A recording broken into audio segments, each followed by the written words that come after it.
अस्सलाम वालेकुम and a very warm welcome. आप देख रहे हैं आज पाकिस्तान, मैं हूं सिद्रा इकबाल।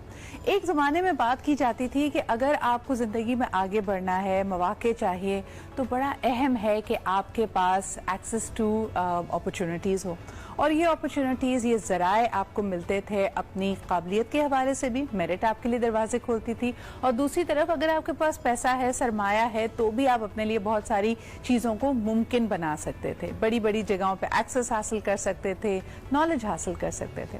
लेकिन आज अगर बात की जाए कि ये गेटवे किसके पास है, तो वो दरअसल information has and have nots की बात की जाती है। ऑटोमेटिकली जिस तरह ये दुनिया आगे बढ़ रही है, अगर आपके पास एक्सेस टू टेक्नोलॉजी नहीं है, एक्सेसिबिलिटी और कनेक्टिविटी नहीं है, तो आप दुनिया के बहुत बड़े हिस्से से कटे हुए हैं। यानी हमने तो ये पूरी ट्रांजिशन अपनी जिंदगी में देखी है, because we are known as not technology natives but technology immigrants. इससे मुराद ये होती है कि हम एक ऐसे जमाने में पैदा हुए, एनालॉग जमाना था, डिजिटल जमाना नहीं था। बचपन से आंख खोलते ही आपने और मैंने शायद इंटरनेट को नहीं देखा था। हम अपने तालीमी सफर में आगे बढ़े, स्कूल में थे, कॉलेज में थे, जब कंप्यूटर महाराज और इसके साथ साथ इंटरनेट हमारी जिंदगियों में आया, और अब हाल ही में सोशल मीडिया आया। यानी इंटरनेट और सोशल मीडिया का भी बहुत वाज़ेह फर्क है। But then there is a generation. आज के अगर बच्चों को आप देखें, एक 4 साल का बच्चा, 5 साल का बच्चा, वो इतनी तेजी से, इतनी फुर्ती से टच स्क्रीन को और स्मार्टफोन को यूज करता है, बिकॉज ही और शी इज टेक्नोलॉजी नेटिव। उसने आंख खोलते ही ये दुनिया देखी, उसको सीखने की जरूरत नहीं पड़ी, but he was born in this system. और ये अब नई दुनिया की ग्रिड लाइन है, ये है नई दुनिया के गेट कीपर्स। अगर आपने एक यंग एज से बच्चे को लैपटॉप नहीं दिया, आपको याद होगा पिछले दौरे हुकूमत में अवाम के लिए, अवामुन्नास के लिए लैपटॉप, और वो भी मेरिट के ऊपर लैपटॉप देने की कई स्कीम्स चलाई गई कि यंग लोगों को जब लैपटॉप मिलता है तो वो पढ़ाई में, तालीम और तरबियत में बहुत आगे जा सकते हैं। आज पूरी दुनिया में इसी एक्सेस का दिन मनाया जाता है। आपको ये जानकर हैरत होगी, क्योंकि हम एक पॉपुलस कंट्री हैं, हमारे लिए इंटरनेट एक रियलिटी है, लेकिन अभी भी इसको रह अर्ज पे इस दुनिया में कई ऐसे ममालिक हैं जहां अगर आपको इंटरनेट कनेक्टिविटी चाहिए, एक लैपटॉप या कोई इस तरह का काम हार्डवेयर इस्तेमाल करना है, उसके लिए आपको कोसों चल के जाना पड़ता है। अफ्रीका के कई ऐसे ममालिक हैं जहां हर घर में कनेक्टिविटी नहीं है। तो ये 3G, 4G और आने वाली 5G टेक्नोलॉजी हमें किस तरह कनेक्ट करेगी, पाकिस्तानियों को और खुसूसन पाकिस्तान के नौजवानों के लिए क्या नई अपॉर्चुनिटीज़ खोलेगी, that is the big question. लेकिन आज आपको बताते चलें कि पूरी दुनिया में ये यूनिवर्सल एक्सेस ऑफ इंफॉर्मेशन के कितने आप कनेक्टेड हैं, कितनी एक्सेसिबल हैं ये चीज़ें, उसका आलमी दिन मनाया जा रहा है। हाल ही में बहुत सारे लोगों को, खुसूसन जर्नलिस्ट को, ये बात करते हुए देखा होगा कि राइट टू इंफॉर्मेशन हमारी एक ऐसी ऑल द कंट्रीज जो कि UN सिग्नेटरीज हैं, उन्होंने साइन अप किया है कि अपने अवाम को, अपने शहरियों को ये हक हासिल होगा कि उनके किसी भी फैसले के ऊपर अगर मज़ीद वो डिटेल में इंफॉर्मेशन चाहते हैं तो उस वक्त उनको रसाई दी जाए। यानी जिन लोगों को हम इलेक्ट करके उनको वोट देकर ऐवानों में पहुंचाते हैं, मुंतखब करते हैं, वो हमारे हवाले से क्या लॉस बना रहे हैं, किस तरह बजट का इस्तेमाल किया जा रहा है। एक बड़ी ज़बरदस्त स्टेटमेंट इस हवाले से मुझे लगती है कि budgets are basically moral statements, आपकी मोरालिटी को डिपिक्ट करती है कि आपकी अक़दार क्या हैं, आपने फैसले किन बुनियादों पर लिए हैं। तो यकीनन इस हवाले से आपसे सवाल भी किया जाना चाहिए, सिर्फ इसलिए नहीं कि ये पैसे कैसे खर्च हो रहे हैं, बल्कि आपकी इस फैसले की रूह को समझने के लिए कि किस हवाले से ये फैसला लिया, वो इंफॉर्मेशन भी होनी चाहिए। कहीं उसमें डिस्क्रिमिनेशन तो नहीं है, कहीं उसमें एक राय या किसी के हुकूक को सल्ब तो नहीं किया जा रहा। लेकिन अमूमन ये देखने में आया है कि जब राइट टू इंफॉर्मेशन का इस्तेमाल करते वक्त आपको कोई इंफॉर्मेशन दी भी जाती है तो यकीनन एट टाइम्स वो आपके लिए करामत नहीं होती है, और आपको इतना ये तवील प्रोसेस होता है, इसमें इतना उलझा दिया जाता है कि इवेंचुअली आप अपना सवाल ही भूल जाते हैं। बहसे जर्नलिस्ट हम इसको रोजाना फेस करते हैं, लेकिन फिर भी कोशिश करते हैं कि आप तक आए सही इंफॉर्मेशन। एक ब्रेक की तरफ बढ़ते हैं जी, और वापस आएंगे, जो कि काफी महीनों की ताखीर के बाद चली तो, लेकिन फिर रुक गई, और अब उम्मीद है कि 1 महीने बाद दोबारा से ये सर्विस बहाल की जाएगी। क्या मुहर्रकात रहे, इस पर बात करेंगे एक छोटे से ब्रेक के बाद।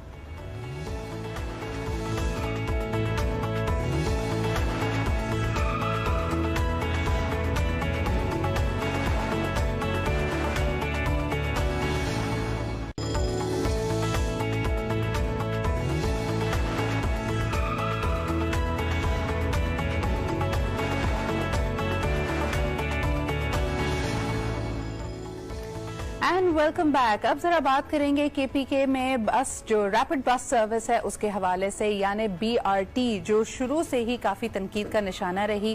पीटीआई हुकूमत ने इसको अपने माइलस्टोन प्रोजेक्ट्स के तौर पे पेश किया, लेकिन आपको बताते चलें कि 36 माह में मुकम्मल होने वाला ये प्रोजेक्ट दुनिया की महंगी तरीन बीआरटी सर्विस करार पाई, क्योंकि इस पे तकरीबन 69 बिलियन रुपीस की लागत आ चुकी है। इसके अलावा जी काफी ताखीर के बाद पहली दफा ये सर्विस शुरू हुई 13 अगस्त को, लेकिन फिर शोमई किस्मत के 26 अगस्त को गुलबहार स्टेशन पे एक बीआरटी बस में आग लग गई और उसके बाद दोबारा से इसको थोड़े से इल्तवा का ये शिकार हुई। अब उम्मीद की जा रही है कि दोबारा ये सर्विस तैयार की जाएगी। तनकीद करने वालों को बहुत मौके मिल गए। बस के हवाले से भी उसकी टेक्निकल जो सेहत है उसका दोबारा से मुआयना किया जा रहा है। इसकी मुख्तलिफ जो शाखें हैं, लेकिन खुसूसन ये कि शहरियों को अब दरपेश आने वाले मसाइल, 1 माह की और ताखीर हो गई है, इंतजार करना पड़ेगा बीआरटी सर्विस के लिए। इस पर बात करेंगे। सबसे पहले हमारे कॉलीग आजम की रिपोर्ट पेशावर से इसी हवाले से। Let's take a look at that. ऊपर टूटा खुदा खुदा करके और पेशावर का मेगा प्रोजेक्ट बीआरटी मंसूबा तकरीबन 3 साल में मुकम्मल हो ही गया। 13 अगस्त को वजीर आज़म इमरान खान ने खुद मंसूबे का इफ्तिताह किया।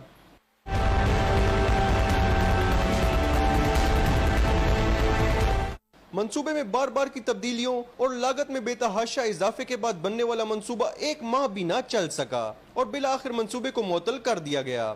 मुअत्तली की वजह बसों में बार बार की आग भड़क उठना।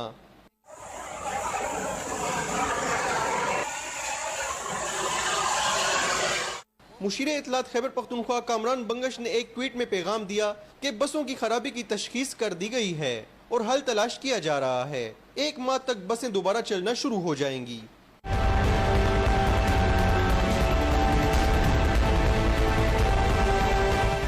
शहरियों ने भी बसों में आग लगने और मुअत्तली को शदीद तनकीद का निशाना बनाया। किसी ने मंसूबे में करप्शन के इल्जामात लगाए तो किसी को डर है कि बसों में सफर करना अब खतरनाक हो सकता है। अपने घर वालों को कहते हैं कि इसमें सफ़र ना करें क्योंकि इसमें आग लगती है, उनको जो है तो बहुत बड़ी ट्रेजेडी हो सकती है, तो इसलिए हम मना करते हैं अपने घर वालों को। काफ़ी सहूलत थी इसमें, लेकिन अब जो है ना ये हर दिन इसमें आग लगती है, कभी कुछ हादसा है। मेरे ख्याल में ये नाकिस इंतजाम की वजह से है। हुकूमत से मेरी अपील है आजिज़ाना कि क्या वजह है कि जो ये बसें जल रही हैं, इसकी जो है वजह क्या है। आप जल्द खुदारा हमारे पैसे हैं हमें और जो है हमें मत लूटें और ये जो बसें हैं इसे जल्द जल्द जो है स्टार्ट करें। शहरी मजीद कहते हैं कि इस मंसूबे से बड़ी नाअहली की मिसाल हो ही नहीं सकती। अज़म रहमान, आज न्यूज़, पेशावर। जी जनाब, ये नाअहली है, इनकॉम्पिटेंस है कि क्या वजूहात बन रही हैं। हमारे साथ मौजूद हैं the spokesperson for Trans Peshawar जनाब उमैर खान साहब। जानेंगे कि ये इल्तवा कब ख़त्म होता है, कब शहरी दोबारा इन बसों में सफ़र कर पाएंगे। अस्सलाम वालेकुम उमैर साहब। जी वालेकुम सलाम।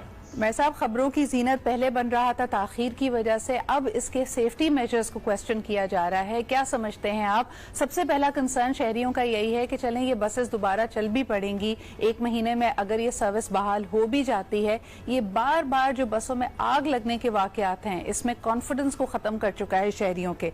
क्या कहेंगे आप इस हवाले से? जी बिस्मिल्लाहिर्रहमानिर्रहीम। सबसे पहले मैं आपका बहुत शुक्रिया अदा करूंगा।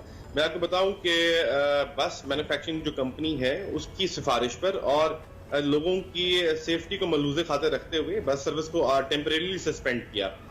मैं आपको बताऊं कि जो 2 बसों में आग लगने के वाकयात थे, हम ये चाह रहे थे कि दोबारा नेक्स्ट टाइम कोई ऐसा अनफॉर्सीन इंसिडेंट दोबारा रूनुमा ना हो, तो इसी हवाले से हमने इस सर्विस को टेम्परेरीली सस्पेंड किया और after the proper inspection of all the buses इसको प्रायोरिटी पर रिज्यूम भी किया जाएगा और लोगों का कॉन्फिडेंस भी बहाल किया जाएगा इसमें। सही। उमैर साहब, मुझे ये बताइएगा कि इन बसेस के बारे में कहा जा रहा था और सही कहा जा रहा था कि वजीर आजम इमरान खान साहब का विजन है कि इको फ्रेंडली हो, उसका क्लाइमेट फुटप्रिंट ज्यादा ना हो, तो यानी ये बसें ऐसी थी कि ये पोल्यूशन को ज्यादा नहीं बढ़ाती थी। लेकिन फिर ये भी इशारा दिया गया कि बार बार आग लगने के वाकयात इस वजह से हैं कि टेक्निकली हमारे पास वो एक्सपर्टीज मौजूद नहीं थी। सवाल यहाँ पे ये उठाया जा रहा है कि ये बसेस जो कि हाइब्रिड बसेस कहलाती हैं, ये मंसूबा यानी अभी शुरू भी नहीं हुआ था, इसकी तमाम तर तामीरात मुकम्मल नहीं हुई थी, लेकिन उससे पहले इन बसेस को इंपोर्ट कर लिया गया और आज तक इसके हवाले से तकनीकी फैसिलिटीज आपके पास नहीं है। अभी भी एक चीनी वफ्द टेक्नीशियंस का आया हुआ है जो इनका मुआयना कर रहा है। इसके बारे में कुछ रोशनी डालिएगा। जी मैं आपको बताऊं कि बिल्कुल इमरान खान साहब वज़ीर-ए-आज़म पाकिस्तान की जो विजन की हम तारीफ करते हैं, बिल्कुल आई एंडोर्स दैट कि ये माहौल दोस्त बसेज हैं। ये हाइब्रिड बसेज हैं, फर्स्ट टाइम पाकिस्तान में इंट्रोड्यूस कराई गई हैं। और जो मैं आपको बताऊं कि टोटल एक तो बसेज वारंटी में हैं, तभी जो बस बनाने वाली कंपनी है दे आर कमिटेड इनफ कि जो अनफॉर्चुनेट इंसिडेंट्स हुए उसको देखते हुए वो मतलब हंगामी तौर पे पाकिस्तान भी आ गए और पेशावर बीआरटी के हमारे ऑफिस में भी पहुंच गए हैं। और ये 20+ जो चाइनीज ऑफिशियल्स हैं, इंजीनियर्स हैं, माहिरीन हैं, वो आए हुए। वो दिन रात इसी पे काम हो रहा है कि जो बसेस हमने फर्स्ट टाइम पाकिस्तान में इंट्रोड्यूस कराई हैं, इनको एक्सटर्नल एनवायरनमेंट के हिसाब से कैसे एडजस्ट किया जाए ताकि बसेस को as soon as possible rectify करके जो भी इनका इशू है इसको रिज्यूम सर्विस को रिज्यूम किया जाए। ये माहौल दोस्त बसेज हैं जी बिल्कुल। और ये जैसे ही इस पे लागत कम आती है क्योंकि इसी के directly proportional to the operational cost of the project, वो उस हवाले से it's a very big milestone. और ये बहुत बड़ा प्रोजेक्ट भी है, कोई माइक्रो लेवल का प्रोजेक्ट नहीं है, मैक्रो लेवल का प्रोजेक्ट है। और जब मैक्रो लेवल के प्रोजेक्ट्स होते हैं उसमें कोई माइनर से अगर डिफॉल्ट्स आ जाए, कोई इशू आ जाए, उसको रिजॉल्व कर लिया जाता है। और ये जो सर्विस रिज्यूम करने का है, हमारी प्रायोरिटी है कि सर्विस को as soon as possible resume किया जाए, बट कीपिंग इन व्यू लोगों की सेफ्टी। तो मैं साहब, ये जो टेक्निकल वक्त यहाँ पे पहुंचा है, इसने क्या इशारा दिया? अभी तक आपकी इन्वेस्टिगेटिव रिपोर्ट्स क्या कहती है, किस वजह से इन 2 बसेस में आग लगी?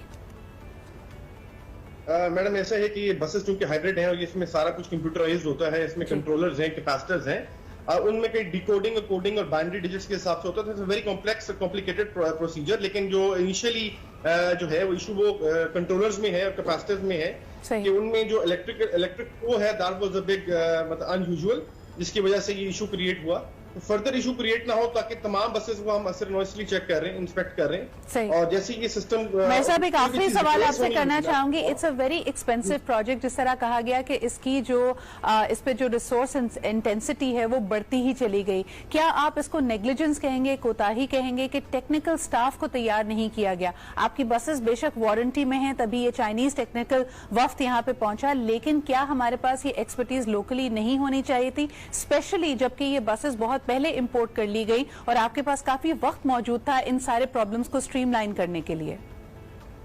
जी बिल्कुल, आपने जो कहा मैं उसको 100% एंडोर्स तो नहीं करूंगा, लेकिन मैं आपको ये बताऊं कि जो हमारे जो लोकल इंजीनियर्स हैं, एक तो जो वारंटी किसी भी चीज की होती है तो हमेशा जो कंपनी होती है वो खुद आके इंस्पेक्ट करती है। आप टीवी ले लें या कोई भी चीज ले लें तो कंपनी खुद करती है। अगर किसी लोकल इंजीनियर से कराएंगे तो उसकी जो वारंटी वो वॉइड हो जाती है। सही। तो इन ऑर्डर हम पब्लिक मनी को सेव कर सकें एज सून एज पॉसिबल, जितना पब्लिक के पैसे बच सकते हैं हमने बचाने भी हैं और मजीद कोई एक्सपेंडिचर नहीं करना। जो क्योंकि बसेस वारंटी में है तो इसमें गवर्नमेंट का कोई 1 रुपया भी खर्च नहीं हो रहा। जो बस बनाने वाली कंपनी है तमाम तरह अखराजात वो खुद बेयर करेंगे, जितना भी इशू होगा वो खुद बेयर करेंगे, चीजें रिप्लेस होनी वो करेंगे, इवन बस भी रिप्लेस होनी हुई तो वो भी करेंगे। That's not going to be a problem, क्योंकि अगर आप लोकल इंजीनियर से करवा लें, कैपेसिटी सब इंजीनियर्स की होती है, ऐसा नहीं कि कैपेसिटी नहीं है। और कैपेसिटी बिल्डिंग भी की गई है पहले, बस के प्रोजेक्ट से पहले भी ये कैपेसिटी बिल्डिंग भी की गई है, लेकिन एज ऑर्डर कि हम वारंटी को वॉइड ना होने दें, तभी जो बस मैन्युफैक्चरिंग कंपनी के जो माहिरीन है वो पाकिस्तान पहुंच गए। बहुत बहुत शुक्रिया उमैर साहब हमारे साथ मौजूद होने के लिए और इन चीज़ों पे महक़ा देने के लिए, बिकॉज लोगों के जहन में बहुत सारे अभाम थे,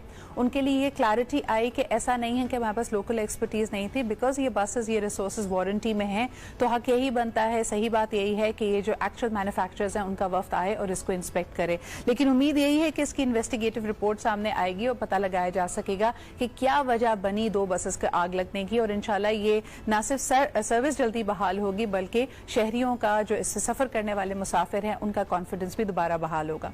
एक छोटा सा ब्रेक लेते हैं, विल बी राइट बैक।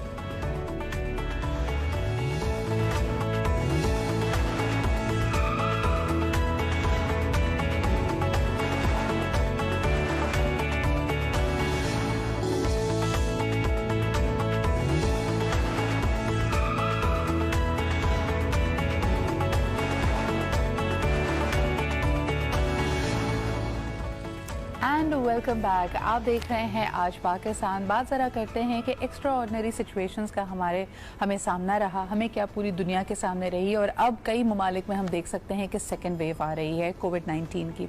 इसी कोविड-19 के चैलेंजेस के दौरान फूड पैंडा केम फॉरवर्ड और उन्होंने, आपको याद होगा कि 1 लाख होम शेफ्स का इनिशिएटिव भी लिया, मेकिंग श्योर कि ज़्यादा से ज़्यादा लोगों को कोई ज़रिया आमदन उनका हो सके। अगर घरों में बाहिफाजत रहना भी है तो उनके लिए कोई अपने अपनी जो बेसिक ज़रूरियात हैं उनको फुलफ़िल करने के कोई मौके बन सकें।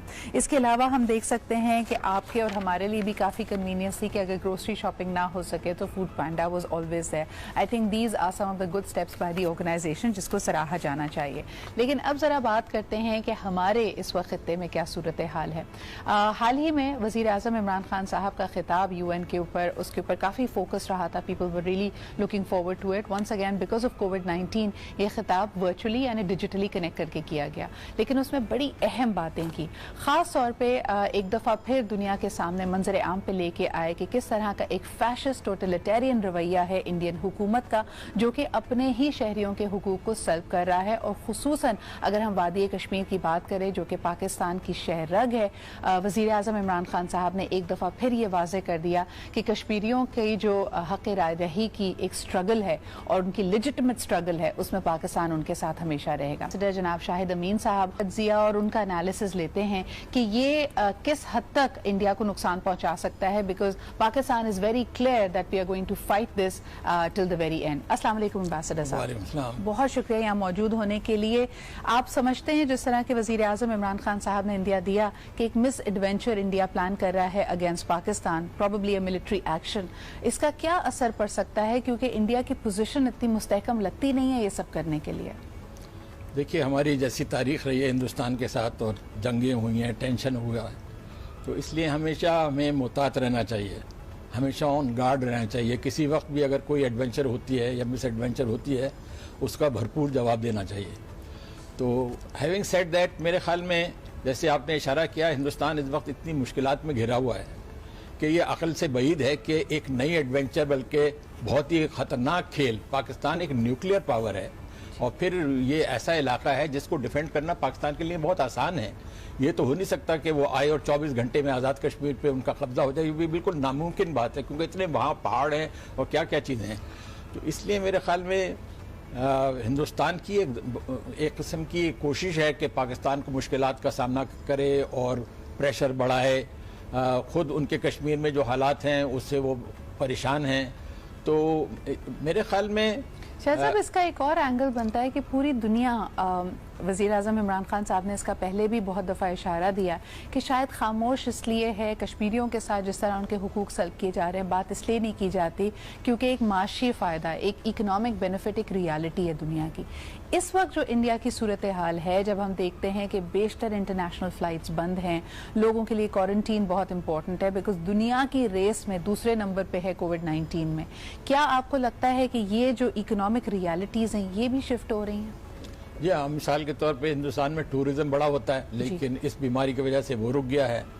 तो हर लिहाज से हिंदुस्तान अंदरूनी और मुश्किलात में घिरा हुआ है और मोदी सरकार जो है मेरे ख्याल में हालात से काबू पाने में बिल्कुल नाकाम है। तो इन हालात में भी आप कह सकते हैं कि भाई शायद वो तवज्जो हटाने के लिए पाकिस्तान के खिलाफ कुछ करे। Pakistan is the old enemy ना, तो कुछ भी अगर करते हैं तो एक वक्ती तौर पे तो उनको कुछ वहाँ पे इंडिया के अंदर मोबिलाइज कर सकते हैं सपोर्ट। लेकिन जैसे मैंने अर्ज किया कि पाकिस्तान अल्हम्दुलिल्लाह एक न्यूक्लियर ताकत है और पिछले 40 साल में हिंदुस्तान पाकिस्तान में अमन की बुनियाद ये है कि we have the nuclear deterrent, और हर एक को मालूम है, इंडिया को मालूम है, सारी दुनिया को ये बात मालूम है। तो मैं नहीं समझता कि फौरी तौर पे कोई फौजी जारहियत होने का मुझे तो इम्कान नज़र नहीं आता है, लेकिन इसके बावजूद मैं कहूँगा कि हमें हर लिहाज से मोहतात रहना चाहिए। असल में कश्मीर की जो उन्होंने एक किस्म का गैम्बल लिया था पिछले अगस्त में कि सडनली उन्होंने उसकी सारी हैसियत ख़त्म करके यूनियन टेरिटरी बना दिया, आर्टिकल 340 हटा दिया और क्या क्या हरकतें की हैं, उससे उनको कोई फ़ायदा नहीं हुआ है सिवाय इसके कि कश्मीर में हिंदुस्तान के ख़िलाफ़ नफ़रत और बढ़ गई है। और अब तो वहाँ के मैंने अभी फ़ारूक अब्दुल्ला जो आमतौर पर प्रो इंडिया रहे हैं उनका जिक्र किया, उन्होंने कहा अब तो यहाँ कोई प्रो इंडिया रहा ही नहीं है, लोग चाइना को बेहतर समझेंगे हुक्मरानी बजाय हिंदुस्तान के, ये आलम था। तो उन्होंने he has managed to alienate everybody in Kashmir. So आप कहते हैं कि ना सिर्फ कश्मीर में तो उन्होंने एलियनेट किया ही, लेकिन क्या पोल्स में कोई फ़ायदा हो सकता है? क्योंकि कोविड-19 के तनाजुर में पहली दफ़ा जी इंतखाबात अब बिहार में होने जा रहे हैं और कहा जा रहा है कि अभी जो एक बहुत मशहूर बॉलीवुड केस चल रहा है उसको भी बीजेपी इस्तेमाल करने की कोशिश कर रही है for being more successful in the polls. तो आपको लगता है कि अगेंस्ट पाकिस्तान बोल के पाकिस्तान के खिलाफ जो फियर है, जो एंग्स्ट है, उसको बढ़ाकर मोदी सरकार को कोई फायदा हो सकता है इन इलेक्शन? बिल्कुल, ये बात सही है कि उन्होंने हर बार वो पाकिस्तान कार्ड प्ले किया है, यानी पाकिस्तान के खिलाफ नफरत का एक महाज खोल दिया जाए, एक टेंशन कर दी जाए, उससे उनको वोट मिल जाते हैं। ऐसे ही वो एंटी मुस्लिम बातें करते हैं तो वो जहाँ एक किस्म के जो कट्टर हिंदू हैं उनकी का वोट हासिल करने में कामयाब हो जाते हैं। तो ये एक इलेक्शन गैम्बिट है जो उन्होंने सक्सेसफुली इस्तेमाल किया है माजी में। तो हो सकता है कि इस वजह से भी हमें मोहतात रहना चाहिए कि वो इलेक्शन में वोट हासिल करने के लिए पाकिस्तान के खिलाफ एक नया मास खोल दें। लेकिन ऑन द होल मेरा अपना अंदाजा तो यह है कि Modi is losing popularity in India. होना भी चाहिए, हर महाज पे तो उनको नाकामी हो रही है। कोविड का जो वहां पे तबाही मची है, आपको अंदाजा है, दुनिया में शायद तीसरा नंबर है इनका, अमेरिका, ब्राजील और उसके बाद इंडिया का आता है। 1 लाख दूसरे नंबर पे हो गए जिस तरह के नंबर्स, क्योंकि रोजाना लाख की बुनियाद पर कोविड पॉजिटिव्स आ रहे हैं। और इसलिए अल्लाह ताला रहम करे, क्योंकि देखिए आम आवाम का इसमें कोई कहीं पे भी वबा इस तरह की फूट सकती है। और इसमें वाकई जितनी अगर कोई मदद की जरूरत है, पड़ोसी होने के नाते हम मदद करने के लिए बिल्कुल तैयार है। वेंटिलेटर्स या दूसरी चीजें अगर पाकिस्तान से उनको चाहिए, लेकिन अहम बात यह है कि इस तरह का कोई मिस एडवेंचर प्लान ना करें, क्योंकि जिस तरह के कहा गया उसके लिए पाकिस्तान हर तरह का जवाब देने के लिए हरदम तैयार है। बहुत बहुत शुक्रिया शाहिद साहब यहाँ पे मौजूद होने के लिए। बात इंसानियत की करनी चाहिए, आस पड़ोस से ताल्लुकात अच्छे हों तो वैसे भी सूरत हाल बेहतर हो सकती है। पाकिस्तान ने हमेशा दोस्ती और अमन का हाथ बढ़ाया है। अब देखना यह है कि मोदी सरकार सिर्फ अपने वक्ती फायदे यानी इलेक्शंस में फायदे के लिए क्या इस आग को भड़काकर अपने लिए मजीद नुकसान पैदा करेंगे या नहीं। एक छोटा सा ब्रेक लेते हैं, will be right back.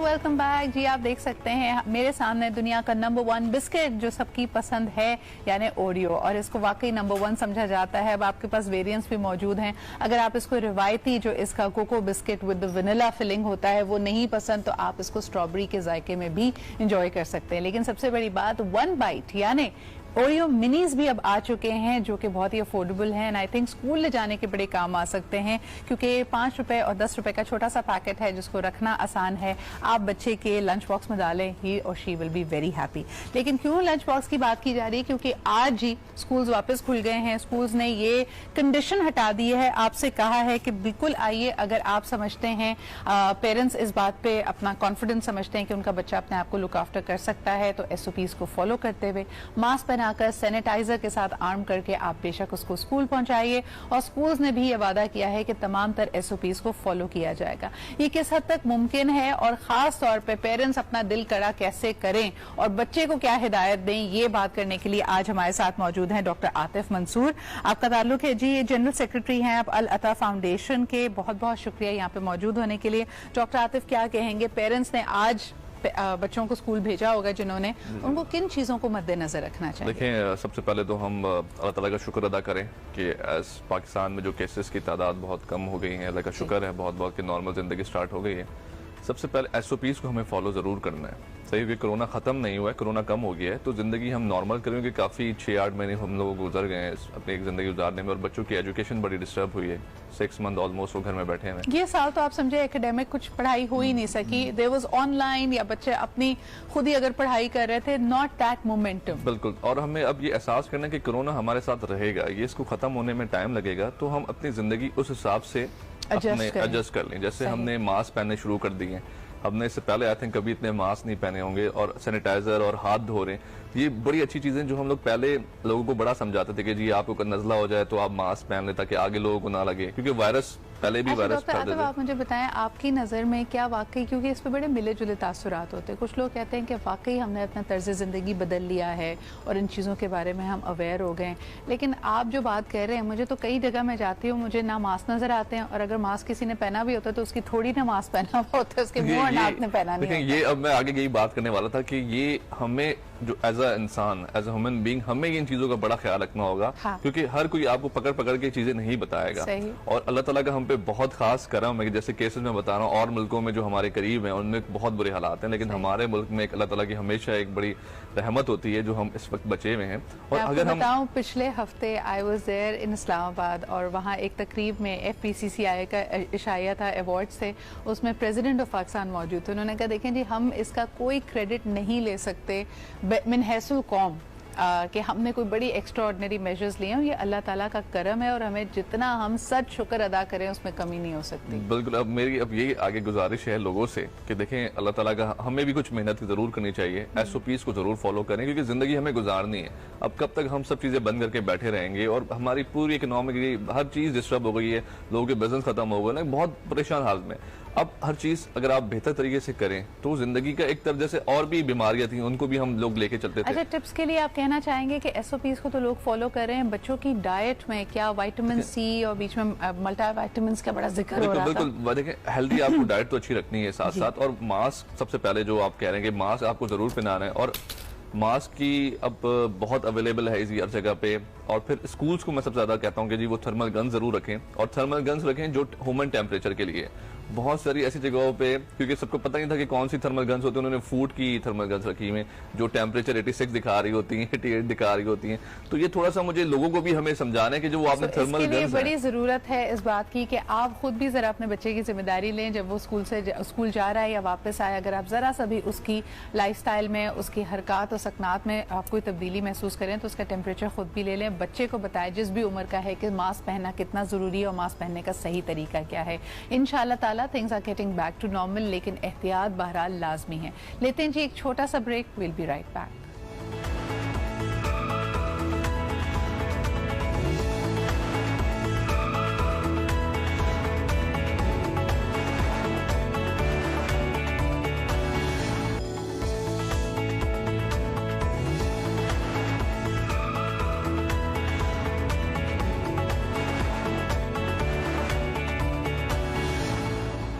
And welcome back. आप देख रहे हैं आज पाकिस्तान। बड़ा ही अहम इशू आज के इस डिस्कशन में उठाने वाले हैं। अगर आपके पास टेलीफोन लाइंस हमारी खुली होंगी, आप भी इससे डायरेक्टली अफेक्टेड हैं, तो जरूर हमें कॉल कीजिएगा। हम बात कर रहे हैं कि हेल्थ केयर फोर फ्रंट में आया साल 2020 में, जब लोगों ने एक दफा फिर सवाल करना शुरू किया कि क्या हुकूमती फैसिलिटीज हमारे पास मौजूद हैं। अगर एक इंसान, एक शहरी पाकिस्तान में बीमार पड़ता है तो उसके पास क्या मौके मौजूद हैं। बहुत सारे एंगल्स हैं जी इस इशू के। हम देखते हैं कि अताई डॉक्टर्स से लेके डॉक्टर्स की गफलत पे बात की जाती है, हमारे पास अस्पताल कम है, क्लिनिक्स कम है, इस पे बात की जाती है। लेकिन एक बहुत अहम जुज यानी जो प्राइसिंग है, when it comes to the medicines, when it comes to the test, यानी the cost of getting a treatment, उस पे बात करनी भी बड़ी अहम है। हाल ही में एक दफा फिर इस बात पे फोकस इसलिए आया क्योंकि हुकूमत ने इस बात की निशानदेही की कि 94 ड्रग्स, लाइफ सेविंग ड्रग्स ऐसी हैं जिसपे एक दफा फिर 10% तक कीमत बढ़ाई जा सकती है। इसका मौकफ हुकूमत की तरफ से ये दिया गया कि जब आप इन प्राइसेस को रेगुलेटेड रखते हैं, एक कम सतह पे इसको मुंजमद कर देते हैं, तो इसकी वजह से चोर बाजारी, स्मगलिंग और ब्लैक मार्केट खुल जाती है। क्योंकि जो मुनाफाखोर तबका है वो चाहेगा कि जाहिर सी बात है ये बड़ी अहम अद्वियात है और इसके ऊपर वो ज्यादा मुनाफा कमा सके। That's why it was important कि इनकी शॉर्टेज को, जो मसनूई किल्लत पैदा की जाती है मार्केट में, उसको खत्म करने के लिए इन प्राइसेस को रैशनलाइज करना, इनको बढ़ाना जरूरी था। इस हवाले से डॉक्टर फैसल सुल्तान क्या कहते हैं, उनका ये वीडियो मैसेज हमारे पास मौजूद है। हमने कोशिश की कि वो लाइव हमारे प्रोग्राम में हो, लेकिन उन्होंने कहा कि this statement says it all. तो हम आपको वो दिखाएंगे, लेकिन उससे पहले शहरियों का क्या रद्द अमल आया, क्योंकि ये पहली दफा नहीं है। आप समझ रहे हैं शायद ये 5 रोज पहले कबल का जो मामला है 10% की हाइक का, उसके ऊपर हम बात कर रहे हैं। अगर आप सिर्फ और सिर्फ medicine price increase in Pakistan search करते हैं तो अभी हाल ही की ये रिपोर्ट नहीं है, गुज़िश्ता 5 दिनों की रिपोर्ट नहीं, आपको हर 3 माह पहले तवातुर से ऐसी इंडिकेशंस मिलेंगी। अब अगर इसको हम एड अप करते जाते हैं कि 2 माह पहले भी 10% प्राइसेस बढ़ी थी, आज भी बढ़ी हैं, तो एक आम आदमी की दस्तरस से अद्वियात कितनी दूर होती चली जा रही हैं, ये आपके सामने है। इस पे लोग और शहरी क्या कहते हैं, आइए आपको सुनवाते हैं। दवाइयां मेडिकल स्टोर तो लैन वास्ते आए तो दवाइयां अगे नालों अद्धी कीमत होर वध गई है। घरों पैसे कुछ लैके आई दे, अगों दुकानदार कुछ सुनाते हैं। जो गंदी हुकूमत आई है हमारे मुल्क में, जिसने पूरे मुल्क का बेड़ा गर्क कर दिया, भविष्य का बेड़ा गर्क कर दिया। दवाइयाँ, गरीब आदमी दवाइयाँ कैसे खरीदेगा? दवाइयाँ एक तो महंगाई इतनी इस कदर बढ़ गई कि दवाइयाँ उन्होंने इतनी महंगी कर दी कि हर बंदा नहीं ले सकता, और अगर लेता भी है तो दवाइयाँ नकली मिलती हैं, 2 नंबर मिलती हैं। गवर्नमेंट कुछ कर ही नहीं थी। गवर्नमेंट ने की करना है साथ ही। गवर्नमेंट ਦੇ ਉਹਨਾਂ ਨੇ ਹੱਥ ਤੇ ਹੱਥ ਰੱਖ ਕੇ ਬੈਠੀ ਹੈ। ਗਰੀਬ ਆਮ ਉਹਦਾ ਜਿਹੜੀ ਬਾਹਰ ਮਰ ਰਹੀ ਹੈ ਉਹਨੂੰ ਪਤਾ ਹੀ ਨਹੀਂ ਹੈਗਾ ਉਹਨੂੰ ਕਿ ਗਰੀਬ ਆਮ ਦਾ ਕੀ ਹਾਲ ਹੋ ਰਿਹਾ। ठीक है, सरकारी हॉस्पिटल में आके भी मेडिसिन बाहर से लेनी पड़ रही है, उसके अलावा बहुत ज़्यादा एक्सपेंसिव हो गई है। पहले भी ऑलरेडी बहुत ज़्यादा महंगी हैं, बहुत ज़्यादा महंगी हैं। इस तो बाद होर आवाम कितने जाएगी, दवाइयाँ किवें लवेगी, की करेगी। अच्छा जी, आपको बताते चलें कि 2018 में क्या हुआ था। The drug regulatory authority of Pakistan ने कहा था कि उस वक्त जो प्राइस इंक्रीज किया जा रहा है उसको जस्टिफाई करते हैं क्योंकि ये सुप्रीम कोर्ट के फैसले के तहत है, जो कि फैसला 14 नवंबर 2018 को लिया गया। आपको बताते चलें कि 40 साल में पहली दफा था कि अद्वियात की कीमतें इस हद तक बढ़ी। First time in the history of Pakistan 45,000 अद्वियात को अप टू 15% तक बढ़ा देने की इजाजत दी गई। ये आपको 2 साल पहले का जो हुकूमती फैसला था, जो बल्कि सुप्रीम कोर्ट का फैसला था, उसके तहत ये किया गया। अब उसके बाद 2 माह पहले की भी रिपोर्ट देखें, तब भी 10% का हाइक आया था। इस दफा फिर 5 रोज कबल एक दफा फिर, और बहाना वही आपको दिया गया है कि जी इनकी किल्लत हो जाती है, इस किल्लत को खत्म करने के लिए बड़ा अहम है कि अद्वियात की कीमतों को बढ़ाया जाए। तो बदतरीज आप और मैं तो आटा, दाल, चावल और आलू की कीमत को रो रहे थे, लेकिन साथ साथ जैसे कहते हैं ना, ट्रक की आड़ में रिक्शा भी निकल रहा है। जो अद्वियात हैं कि अगर आप नाकिस खुराक की वजह से, इन परेशानियों की वजह से बीमार पड़ जाएंगे तो वो अद्वियात जो आपका इलाज करेंगे वो भी बड़ी महंगी है। इसमें जरा बात करने के लिए हमारे साथ जो आज पैनल मौजूद है और आपकी कॉल्स भी हम ले, सबसे पहले जी हम गुफ्तगू का आगाज करना चाहेंगे तौकीरुल हक साहब से, जो कि चेयरमैन है पाकिस्तान फार्मास्यूटिकल मैन्युफैक्चरिंग एसोसिएशन के। उनसे जानेंगे भाई ये कैसी किल्लत है, क्या वजह है। अच्छा, और इस कीमत पे भी आपको असली दवा मिले ना मिले ये आपकी किस्मत है, इसकी क्या वजह बनती है, जरा इनसे बात करते हैं। अस्सलाम वालेकुम सर। जी वालेकुम सलाम। सर, 2 साल से बतदरीज सिर्फ अद्वियात की कीमत बढ़ रही है। आम आदमी जाए तो कहाँ जाए। सिर्फ 5 रोज कबल की बात नहीं कर रही हूँ, पाकिस्तान की हिस्ट्री में इस वक्त महंगी तरीन अद्वियात है लोगों के पास। क्या कहेंगे आप? देखिए, पहले तो बहुत शुक्रिया आपने प्रोग्राम में बुलाया। ये मैं आपको बता दूं कि आज भी पाकिस्तान में जो अद्वियात मिल रही हैं ये दुनिया में सबसे सस्ती तरीन है।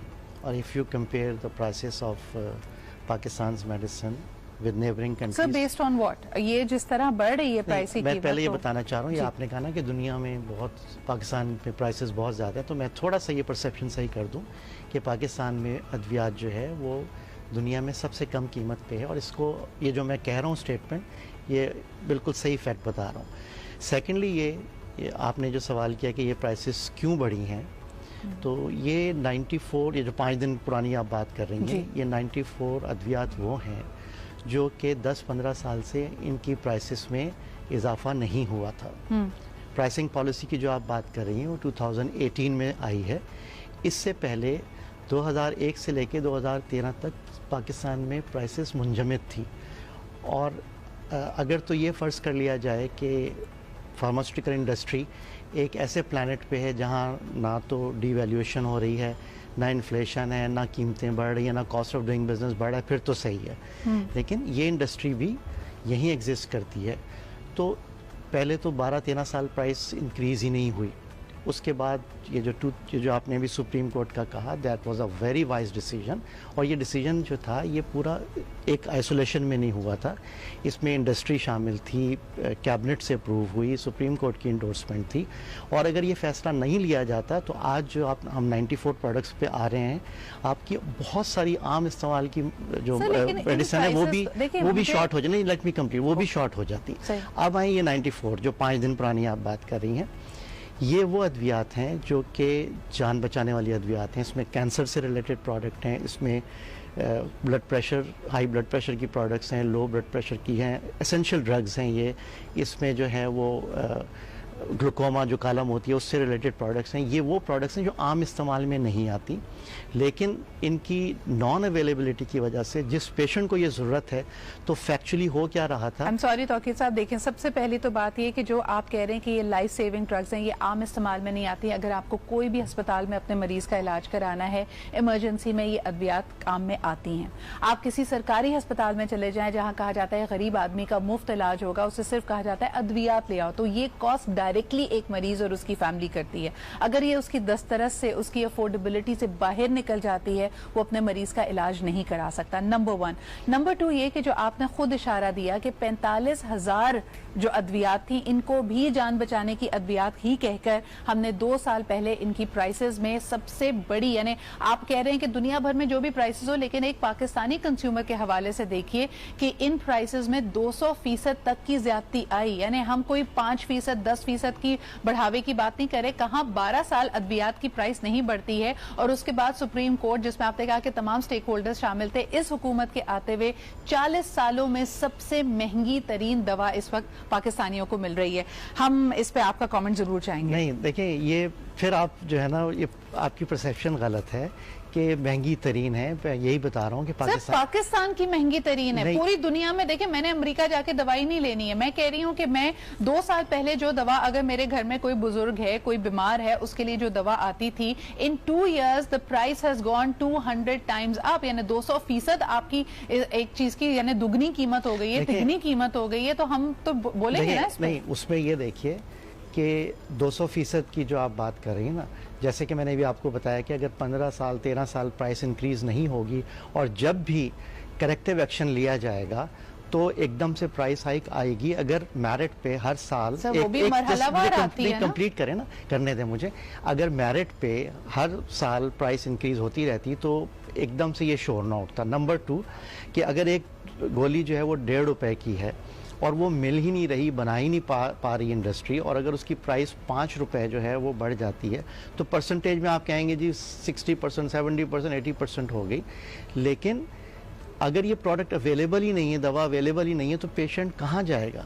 तो ये प्राइस इंक्रीज होना जो था ये बहुत जरूरी तो था। आपने कहा कि 40 सालों का, इस तरह तो देखें जी, डॉलर 40 साल नहीं, देखें 40 साल आप किस पॉइंट ऑफ व्यू से कह रही हैं? 40 years में this is the biggest hike. यानी अगर बढ़ती भी थी सर तो 10% कमी, यानी ज्यादती हो जाती थी, 5% हो जाती थी। जब कीमत डबल हो जाएगी तो ये सबसे बड़ी हाइक है। देखिए 2018 की पॉलिसी जब आई है, ठीक है, एक तो पॉलिसी आई और दूसरा जो डॉलर की डिस्पैरिटी है अगेंस्ट पाक रुपी, आप ये देखें कि 13 साल बाद, 14 साल बाद जब एक दफ़ा प्राइस इंक्रीज 15% दी गई 2018 में, तो यकीनन जो है वो एक इतने साल बाद आई। उसके बाद जो पॉलिसी है उसमें तो सीपीआई से ये फिक्स्ड है कि जो गवर्नमेंट सीपीआई जो समझने की ये कोशिश कर रहे हैं ना कि यानी पूरी दुनिया में आप देखें इस वक्त अगर अमेरिकी कहते हैं कि हमारे पास अमेरिकन फार्मास्यूटिकल कंपनीज कहती हैं कि ये दवा इतनी ज़्यादा एक्सपेंसिव है क्योंकि इसमें हमने R&D की, तो उसको चैलेंज करने के लिए चाइना और इंडिया मौजूद हैं कि हमारे पास से मैन्युफैक्चर कराइए। इस वक्त भी सूरत हाल ये है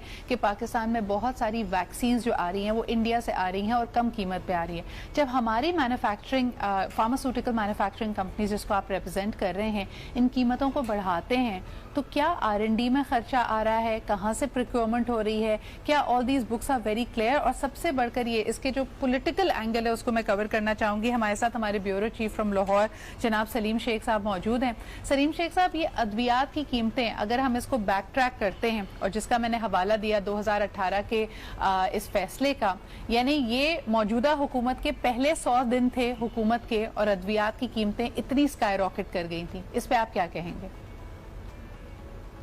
देखिए, इससे पहले मैं ना थोड़ा सा आपको एक बात बताऊंगा कि हुकूमतों को चाहिए कि तमाम फार्मा इंडस्ट्री का जो है वो डाटा ले और डाटा लेने के बाद जो है उनकी प्रोडक्शन चेक करे और प्रोडक्शन के बाद जो है उनका प्रॉफिट चेक करे कि कितना प्रॉफिट ये कौन सी मेडिसिन पर किस तरह कमा रहे हैं। ये नहीं होता कि अगर एक मेडिसिन पर प्रॉफिट 10% कमा रहे हैं तो एक मेडिसिन जो है उस पर 200% प्रॉफिट जो है वो कमाया जा रहा है। होता ये है कि कई आइटम ऐसी होती हैं जिन पे प्रॉफिट जो है वो कम से कम लिया जाता है, उसका रॉ मटेरियल बहुत सस्ता होता है और मार्केट में वो वाकई ही बहुत सस्ती होती हैं। लेकिन होता ये है कि हम यानी फार्मास्यूटिकल इंडस्ट्री जो है वो ड्रैब के नुमाइंदों से मिलती है, ड्रैब के नुमाइंदे जो है वो हुकूमत की चेन से मिलते हैं, और हुकूमत की चेन से मिलने के बाद जो है वो एक सेट पैटर्न तय कर लेते हैं कि जी देखें अब पिछले 8 साल से हमारी अद्वियात की कीमतें नहीं बढ़ी, तो लिहाजा पिछले 2 साल में जो है 3 बार अद्वियात की कीमतें बढ़ा दी, और अब रिसेंटली जो है वो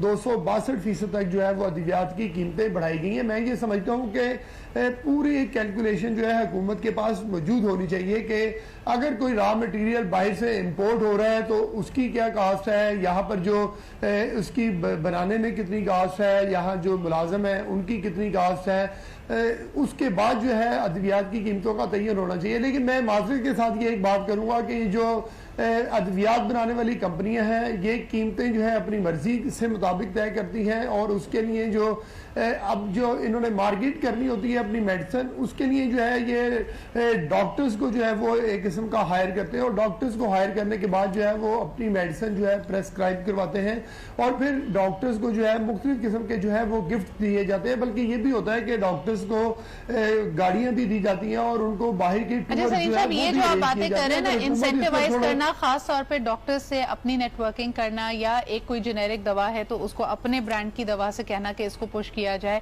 ये तो जी पूरी दुनिया में होता है। और इसमें फार्मास्यूटिकल कंपनीज कहती हैं कि जब हम इस पर रिसर्च करते हैं, जो बेहतर दवा होती है, जो उनका मार्केटिंग का तरीका है, तो वो डॉक्टर से बात करते हैं। This happens around the world. इस वक्त जो चीज फोकस में आ रही है कि हम जब बात करते हैं एक अवाम दोस्त हुकूमत की, जिसके लिए अव्वलीन तरजीहात सेहत और तालीम है, तो ऐसा कैसे है कि इस दौरे हुकूमत में हाईएस्ट प्राइसेस पे आपको अद्वियात मिल रही हैं। और दूसरा ये कि हम अभी तो बड़े खुश हो रहे थे कि ड्यूरिंग द कोविड-19 हमने जी खुद वेंटिलेटर्स बना लिए हैं और हम उसको एक्सपोर्ट भी करेंगे, लेकिन R&D में हमारी कितनी इन्वेस्टमेंट है? क्या ये सब की सब दवाइयाँ सिर्फ इम्पोर्ट होके हमारे यहाँ ही इनकी खपत हो जाती है, यानी ये बिक जाती हैं, लोग इसको इस्तेमाल कर लेते हैं, या पाकिस्तान वाकई रिसर्च एंड डेवलपमेंट में कोई मेरे ख्याल में खातर ख्वाही इसमें तब्दीली ला पा रहा है, कोई पेशरफ्त कर पा रहा है? एक छोटा सा ब्रेक लेते हैं और इसके बाद इस पर बात करते हैं।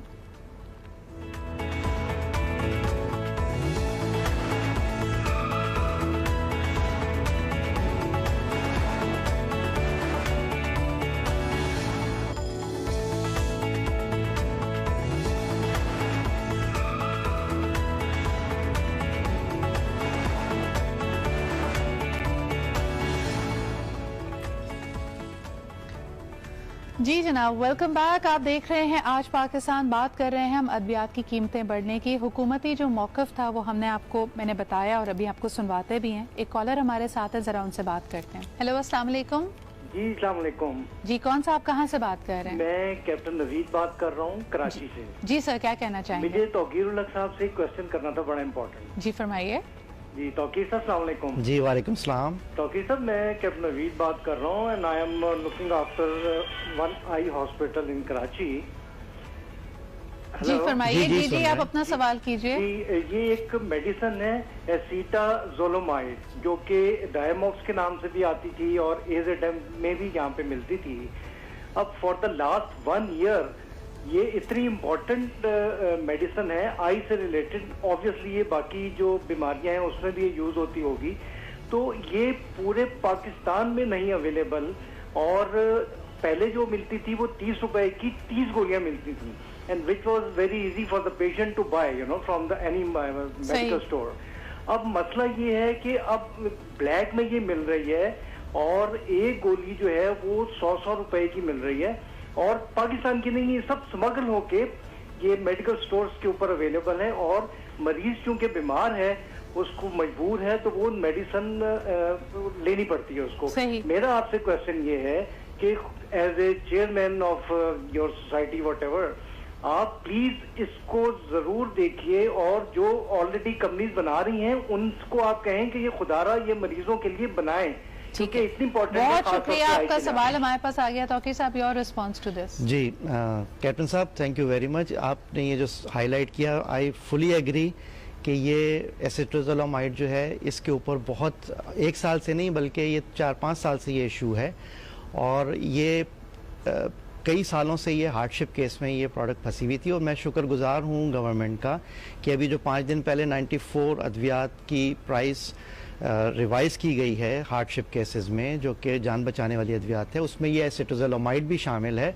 और अब इसकी प्राइस जो है वो रिवाइज होने के बाद all the companies which have this product registered with them, ये अगले 10 से 15 दिनों में ये फ्रीली पूरे पाकिस्तान में अवेलेबल होगी।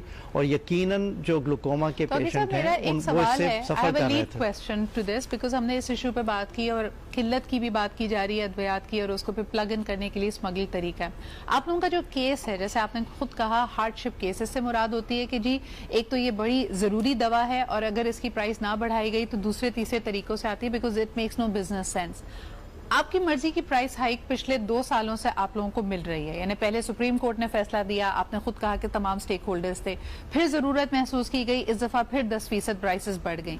इससे स्मगलिंग कर्ब कैसे हो रही है? What I want to understand is कि जैसे अभी हमारे कॉलर ने भी इशारा दिया कि जो ब्लैक मार्केट में प्रोडक्ट ऑलरेडी मौजूद है उस पर कैसे छापे मारे जाएंगे, जैसे कि दुनिया भर में जहां अगर गंदुम, चीनी इस तरह की जखीरा अंदोजी हो रही होती है या वो ब्लैक में आ रही होती है तो उसका क्रैकडाउन ऑपरेशन होता है। आज तक मैंने मीडिया में कभी नहीं देखा कि किसी हुकूमती इदारे ने क्रैकडाउन करके जान बचाने की अद्वियात जो ब्लैक में स्मगल हो रही थी उनको पाया है और उसको मंजर आम पे लेके आए हैं। इसकी क्या वजह है? देखिए, अगर तो जैसे मैं कह रहा हूँ ना कि अगर ये जान बचाने वाली अद्वियात अवेलेबल नहीं होंगी तो वी आर अट्रैक्टिंग स्मगलिंग। ठीक है, अब इसी दवा की एग्जांपल ले लें। अब जब ये मार्केट में आ जाएगी और ये 7 रुपए की अब होगी एक गोली, जो कि ये 100 रुपए की मिल रही थी, तो वो स्मगलिंग खुद ब खुद कर्ब होगी। और दूसरा, ये स्मगलिंग को रोकने का काम गवर्नमेंट का है। They should look into this. लेकिन हम कैसे मान लें, जैसे बाकी चीजों की जखीरा अंदोजी होती है, शायद आप लोग भी इंतजार कर रहे थे कि प्राइसेस ऊपर जाएं तो मार्केट में ये अद्वियात मुहैया की जाए। नहीं, ज़ख़ीरा अंदोज़ी की बात नहीं है। देखें, ये वो प्रोडक्ट्स हैं जो with the passage of time production cost बढ़ गई। रॉ मटेरियल पाकिस्तान में 95% जो रॉ मटेरियल है वो इंपोर्ट होता है। ठीक है, कॉस्ट ऑफ डूइंग बिजनेस बढ़ गई है, प्रोडक्शन कॉस्ट बढ़ गई है, तो इस वजह से ये फिजिबल ही नहीं था इन मेडिसिन को बनाना। अब जब मैं फिर ये कहूँगा कि शुक्रगुजार हूँ डॉक्टर फैसल सुल्तान का, गवर्नमेंट का, कैबिनेट का, कि ये एक बिल्कुल वाइज डिसीजन है। अदरवाइज इसका हल 2 हल है। एक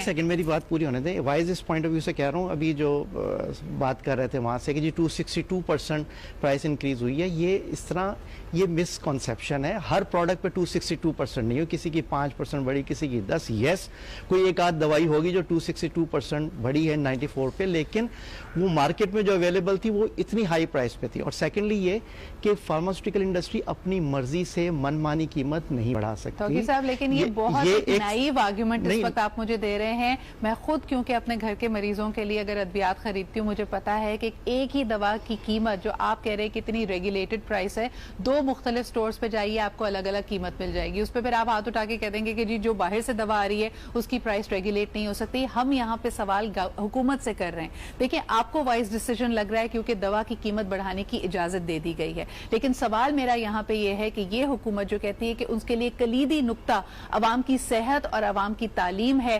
पहले अपने 100 रोजा हुकूमत में पाकिस्तान की सबसे महंगी तरीन अद्वियात यानी 45,000 अद्वियात की कीमत बढ़ाई गई अप टू 200%। चले 262% नहीं करते, कुछ कीमतें तो गई होगी। तो अगर एक बंदा, पहले जिस तरह भी इशारा दिया गया 30 गोलियां 30 रुपए की मिलती थी, अब एक गोली 1000 रुपए की मिल रही है, तो गरीब आदमी की दस्तरस से तो निकल गई।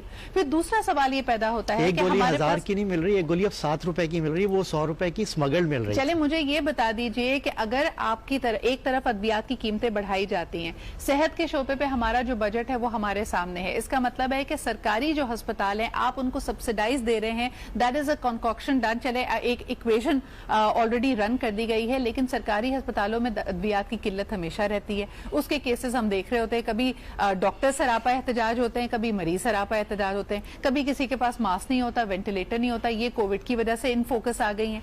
बाकी जो अद्वियात का यहाँ पे जिक्र किया जा रहा है, मिसाल क्या दी गई है, आइए आपको एक एक्सर्प्ट सुनाते हैं डॉक्टर फैसल सुल्तान की स्टेटमेंट में से। Let's take a look at that. एक मिसाल देता चलूं, कई दफा लोग परसेंटेजेस या फीसद इजाफे का जिक्र करते हैं और मैं समझता हूं कि इस मामले को इस तरह बयान करना कुछ गुमराहकुन है। कैसे? मिसाल के तौर पे एक दवा है जो उसकी फिक्स्ड कीमत थी वो 1.5 रुपए थी और उस वजह से उसकी मार्केट में फराहमी नहीं थी और उसकी कीमत बेहतर करके इंप्रूव करके 5 रुपए कर दी जाए और उसके जरिए वो अवेलेबल हो जाए, तो ये इससे बहुत बेहतर है कि उससे 10 गुना या 20 गुना ज्यादा कीमत देकर लोग गैर मियारी या स्मगल दवा खरीद रहे हों। एक तो नंबर 1 इसमें आर्ग्यूमेंट मेरा ये है कि आप इस वक्त कैसे यकीनी बनाएंगे जो गैर मेयारी या नकली अद्वियात मार्केट में ऑलरेडी मौजूद थी, अब वो इंसान को 5 रुपए की कीमत पे नहीं मिल रही होंगी, यानी यकीनन उसकी कीमत पहले थी 1.5 मार्केट से जो तमाम नकली अद्वियात थी, जो गैर मियारी अद्वियात थी, उनको सीज कर लिया। क्या हुकूमत ने इसके ऊपर कोई पेशरफ्त की कि जो ब्लैक में स्मगल हुई हुई दवाइयां थी उनको वो मार्केट से सारी उठा ली गई हैं? जो शॉर्टेज मार्केट की है उसका भी केस हमारे पास कोई मौजूद नहीं है कि क्या वाकई इन अद्वियात की प्रोडक्शन पाकिस्तान में खत्म हो गई थी या क्या मामला हुआ। और सबसे बढ़कर ये डॉक्टर फैसल, जिस चीज की कीमत अगर 1.5 रुपए है और वो 5 रुपए हो जाती है, एक गरीब आदमी के लिए ये 5 गुना ये आपका प्राइस हाइक है, ये उतना ही परसेंटेजेस में हाइक है। आप 1.5 रुपए को 150 रुपए समझ लीजिए और अगर उस चीज की कीमत 500 हो जाती है, इसका फर्क मेरी जेब में पड़ता है। आपको एक और अंदाजे के मुताबिक बताते रहें कि आज से तकरीबन 18 साल पहले हम कहते हैं कि अगर एक गरीब आदमी 100 रुपए कमाता था तो उसके 25 रुपए तकरीबन जाते थे घर के खाने पीने के अखराजात में, और उसके पास इतनी डिस्पोजेबल इनकम होती थी कि वो अपना इलाज मुआवजा करा सके, मेडिसिन ले सके। इस वक्त जो पाकिस्तान में इन्फ्लेशन का हाल है, एक गरीब आदमी जब 100 रुपए कमाता है तो तकरीबन 75 से 80% रुपए उसके सिर्फ और सिर्फ खाने पीने में खर्च हो जाते हैं। अब इसके बाद उसने क्या अपना इलाज कराना है, कौन सी दवा लेनी है, तो ये 1.5 रुपए की दवा अगर 5 रुपए की होगी तो उसको बहुत फर्क पड़ता है। एक छोटा सा ब्रेक लेते हैं, विल बी राइट बैक।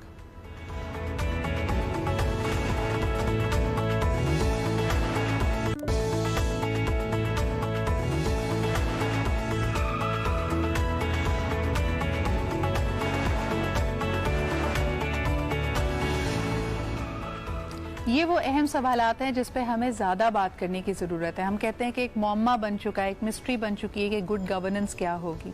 वो तमाम पॉलिटिकल पार्टीज़ जो इक़्तिदार में आती हैं, इक़्तिदार में आने से पहले आपसे कहती हैं कि आम आदमी की सेहत, तालीम, उनका रोज़गार, रोटी कपड़ा मकान उनके लिए अहम है।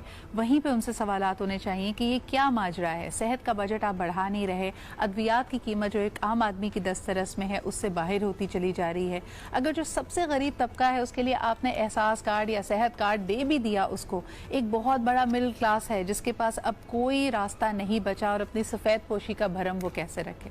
लेकिन फिर भी जी हमारे यहाँ इस तरह के इदारे मौजूद हैं जो लोगों की इमदाद करते हैं। और सबसे पहले यहाँ मैं बात करना चाहूँगी इंडस हॉस्पिटल की, जो कि नेशन वाइड नेटवर्क है जहाँ पे क्वालिटी हेल्थ केयर आपकी इज़्ज़त नफ्स को मजरूह किए बगैर, अगर आप उसको अफोर्ड नहीं कर सकते, आपको free of cost all treatment मिलता है।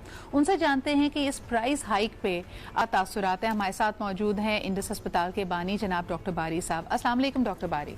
वालेकुम अस्सलाम जी। सर, ये जो प्राइस हाइक है बतदरीज, ये मैं सिर्फ 5 रोज पहले की बात नहीं कर रही हूँ। 2018 में सुप्रीम कोर्ट ने भी कहा, उस वक्त भी कहा गया कि पाकिस्तान के 40 सालों में 45,000 अद्वियात की कीमत बढ़ाना, अब ये चले परसेंटेज की बात नहीं करते, कीमत की बात नहीं करते, सबसे महंगी अद्वियात हो गई हैं। एक फलाही इदारा आप रन कर रहे हैं, वहाँ पे सैकड़ों हज़ारों मरीजों का मुफ्त इलाज होता है। आपके अस्पताल की कारकर्दगी पे, इसके ऑपरेशंस पे इस प्राइस हाइक का क्या इम्पैक्ट आएगा? देखिए, जो भी इंक्रीज आता है उसका इम्पैक्ट तो डेफिनेटली आता है कि जब चाहे वो बिजली का रेट बढ़ जाए, चाहे गैस का रेट बढ़ जाए, चाहे दवाइयों के रेट बढ़े, और उस पर डेफिनेटली इम्पैक्ट तो आएगा। लेकिन ये है कि ये भी हमको एनालाइज, अभी क्योंकि मैंने ऑफ हैंड देखा नहीं है कि कौन सी मेडिसिन क्या बढ़ी है और हम पहले किस कीमत पे ले रहे थे। वो क्योंकि जो बहुत सारी जिनकी प्राइसेस बढ़ी हैं, जो मेरे हिसाब से, मैंने पूरी लिस्ट सुनी थी कि कुछ उसमें डेफिनेटली वो हैं, क्योंकि जो लोग मैन्युफैक्चरर को वो बारे में नहीं आता था तो वो बनाते नहीं थे। हालांकि रजिस्टर्ड ड्रग है, वो बताते रहे हैं, लेकिन जब से प्राइसेस नहीं बढ़ी कुछ उस हिसाब से उन्होंने रोक दिया था। फिर ये बाहर से आ जाती हैं, स्मगल होती हैं, तो वही चीज आप 1 रुपए की चीज 10 रुपए में खरीद रहे होते हैं। तो वो इसका सही पिक्चर तो उस वक्त आएगी जब मेरे पास अच्छा, एक चीज मैं यहाँ पे बिल्कुल कहना चाहूंगी कि हमारे प्रोग्राम से आप हरगिज ये इंप्रेशन ना लीजिएगा कि जो फार्मास्यूटिकल मैन्युफैक्चरर्स हैं हम उन पे सारा मलबा डाल रहे हैं। देखिए, after all they are in the business of doing something, और मैं ये नहीं कहती कि वो लाइफ सेविंग ड्रग्स को उसकी देखिए एक तो फराहमी को यकीनी बनाते हैं, कितने लोगों का रोजगार उनसे जुड़ा हुआ है। यहाँ जो चीज हम क्वेश्चन कर रहे हैं वो हुकूमत की अपनी हिकमत अमली है। यानी एक तरफ सेहत का बजट बढ़ता नहीं है, अद्वियात की कीमत बढ़ती है, एक आम आदमी के रिलीफ के लिए, गुड गवर्नेंस के लिए उनके जहन में क्या खाका है ये हमें क्लियर नहीं हो रहा। लेकिन मुझे ये बताइएगा कि तौकीर साहब, as your own undertaking of the association and of the manufacturers, आपने जैसे खुद कहा कि ये हाईली कम कीमतों पे इनको सरकारी अस्पतालों में और वैसे भी फलाही इदारों में दिया जाता है, इस प्लेज को आप लोग अभी भी अपहोल्ड करेंगे? एग्जैक्टली देखें, जो जितने सरकारी इदारे हैं, फार्मास्यूटिकल इंडस्ट्री की एक बड़ी कंट्रीब्यूशन है कि we do not do commercial business. हम गरीबों का ख्याल के पॉइंट ऑफ व्यू से सारी इंडस्ट्री जो है, जो जितने टॉप के इंस्टीट्यूशंस हैं, गवर्नमेंट इंस्टीट्यूशंस हैं और इवन जो चैरिटी पे चल रहे हैं, उन पे हम स्पेशल प्राइस देते हैं, इवन कॉस्ट प्राइस पे भी अवेलेबल कराते हैं, and that is our social responsibility as well. Absolutely. अब आ गया, ये तो हमारा रोल हो गया ना, दैट्स अ लिमिटेड रोल। अब गवर्नमेंट, जैसे कि इमरान खान जो है हमारे प्राइम मिनिस्टर, हमेशा से before coming into power he had two major issues जिसको वो हमेशा हाईलाइट करते थे, एक एजुकेशन और एक हेल्थ। तो साहब, last minute of the show है, मुझे आप दोनों को एक छोटा सा सवाल करना है और उसी के साथ मैं ये कह रहा हूं कि जिस तरह मुझे ये बताइए कि आप लोग इतना ज्यादा एडवोकेसी बाकी चीजों के लिए करते हैं, प्राइस हाइक के लिए करते हैं, स्मगलिंग को और ये जो गलत जराए से अद्वियात आ रही हैं उसको क्रैक डाउन करने के लिए डॉक्टर बारी, तौकीर साहब, उसके ऊपर एडवोकेसी कितनी जरूरी है और उस पर क्या पेशरफ्त है हमारे सामने? देखिए, मैं जब पहले बात कंप्लीट करना, सर वक्त नहीं है मेरे पास, आखिरी मैं ये कह रहा हूँ कि गवर्नमेंट को इंडस्ट्री के साथ बैठना चाहिए और हम जो पुअर पेशेंट्स के लिए एक स्ट्रैटेजी बना के, अगर ये सेहत का बजट बढ़ता है तो फार्मास्यूटिकल इंडस्ट्री गवर्नमेंट के साथ मिलके और प्राइसेस जो और ज्यादा मकदार में अवेलेबल कर सकते हैं। पुअर पीपल्स पर्सपेक्टिव इसमें नहीं है, एक अभी तक आ रहा है, इसको फर्दर इम्प्रूव किया जा सकता है। और जहां तक स्मगलिंग का आप ये कह रही हैं, जब ये